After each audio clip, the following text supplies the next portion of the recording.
Hey Canucks fans, welcome to Clay's Canucks commentary for Tuesday, December the 11th. I'm Clay Emo at Canuck Clay on Twitter. I'm at Clayton Emo on Instagram. I'm a founding member of the GLCPC, the Good Looking Canucks Positivity Club, and this is my Canucks take, all in one take. Bit of a different look today for a few reasons. I'm not outside because it's raining like crazy and the rain was pounding too hard on the car, and thus I am not parked in my secret undisclosed location that I always record in. Rather, I'm in the parking garage of my workplace. Also, I might not look any better, but maybe I sound better because I have a brand new microphone that I'm trying out. So no more lapel, no more natural ambient sound, rather a new Rode mic that I'm using. And also because of the mic, the way it sits on my phone, I can't use my regular car mount, so I'm actually pushed it back a little bit, and at least I'm not so close to the screen or to the camera, so to speak. Okay, you don't care about how it looks, how it sounds. You care about our Vancouver Canucks. Our Vancouver Canucks, who tonight take on the Columbus Blue Jackets and our friend John Tortorella in Columbus. They take them on at 4 o'clock our time. Game number 2 of a quick 3-game road trip, and the Canucks are looking for their 3rd straight victory, something they haven't done in seems like forever. We know that they beat Nashville 5-3 at home last Thursday, and then they beat St. Louis on Sunday 6-1. They thumped them. That was Pettersson's 5-point performance and Boeser's hat trick, of course. And because if it ain't broke, don't fix it, the Canucks are going with the exact same lineup tonight. That means forward lines of Horvat, Goudobin, Virtanen, Pettersson, Boeser, Levo, Granlund, Eriksson, Roussel, and Beagle, Schaller, and Mott. Adam Gaudette, the healthy scratch, although he's not very healthy, he's still recovering from illness, so he's the extra forward. On D, the same pairings, Edler, Tanev, Hutton, Gudbranson, Pouliot, Stetcher. That means Biega's a healthy scratch. That means Del Zotto's a healthy scratch. And we know that Sam Gagner was sent back down to the minors to the Toronto Marlies as part of their loan agreement.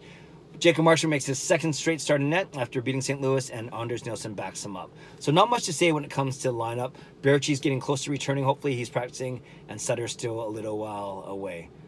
Now, what I do want to talk about, based on buoyed by, fueled by Pettersson and Boeser's wonderful performance on Thursday night, can we see more than one Vancouver Canuck at the NHL All-Star Game? That is my question to you today. Now, as you know, the game is in San Jose at the end of January, and as you know, as I've shared, try and be humble, but I'm very excited that I'm going to this game, and I'm going basically all expenses paid.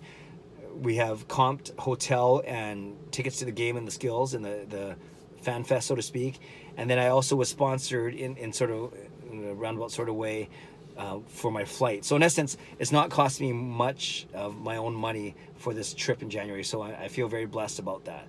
Now the question is, how many Vancouver Canucks am I going to see down there? I think Elias Pettersson is a shoe-in to be our Canucks representative at the very least. You know, I think there's certainly a movement to get him voted in as the captain, but I'm not sure if he's going to get enough votes despite how much we want him and how much we love him here.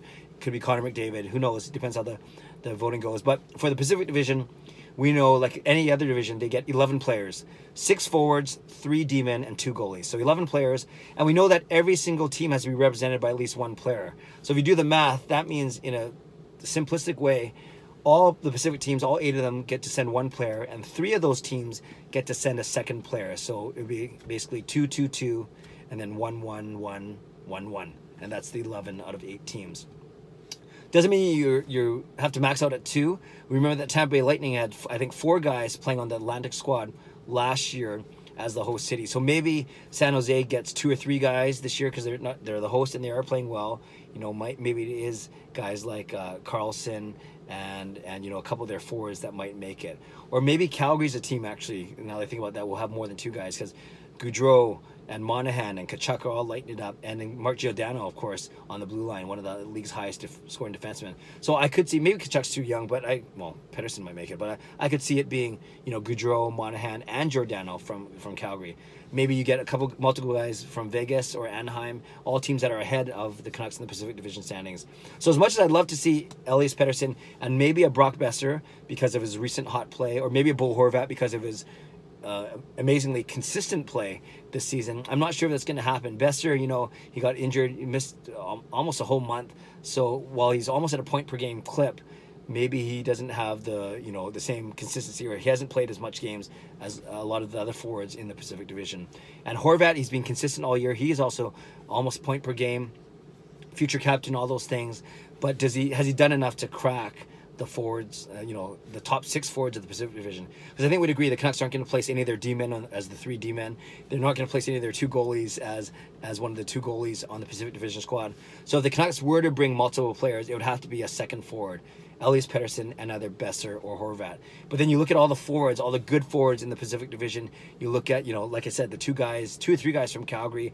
Obviously, McDavid's going to be on there. Maybe a guy or 2 from Anaheim and Vegas each. So then, and now you're looking at that's 5 or 6 spots already, and that's not even including, you know, Phoenix, LA, or I'm missing on another team.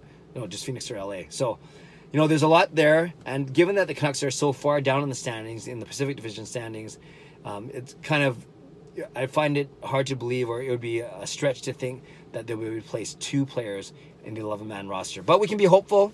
We can be very hopeful, obviously, especially if Besser and or Horvat, but if one of those 2 really continues their strong play and has really big games like they did, like Besser did on Sunday afternoon, then maybe, just maybe, we will be watching 2 Vancouver Canucks at the NHL All-Star Game and not just 1. Canucks fans, I'd love to hear what you think. Who do you want to see? Obviously, between Pettersson, Besser, Horvat, maybe all 3. But realistically, who do you think we'll see? And if you want to even predict the whole starting lineup or the whole 11-man roster for the Pacific Division, go ahead and do so. I'd be very impressed. I'm sure I'll be doing stuff like that in January before they name the rosters. They usually name the rosters early January. At least they name the captain in early January, and then we go from there. So whether it's Pettersson or McDavid as the captain, and whether or not Horvat or Besser also land on the Pacific Division squad, be very interested to see. Leave a comment below. Who do you want to see there from the Canucks? Who do you think will be there overall, the 11 players for the Pacific Division? I'd love to read, react, and reply as always. Subscribe to this video if you like to. Like this video if you like to. It's game day, Canucks and Columbus. And by the way, if you want to check out my other video from today, 2-on-1, I talked about Steven Stamkos, given that he went over the 700 career point mark for the Tampa Bay Lightning last night. So my basic topic for 2-on-1 today was, is Stamkos undervalued? Is he underrated? Make sure you check that video out as well. Have a great day. God bless. And go Canucks go.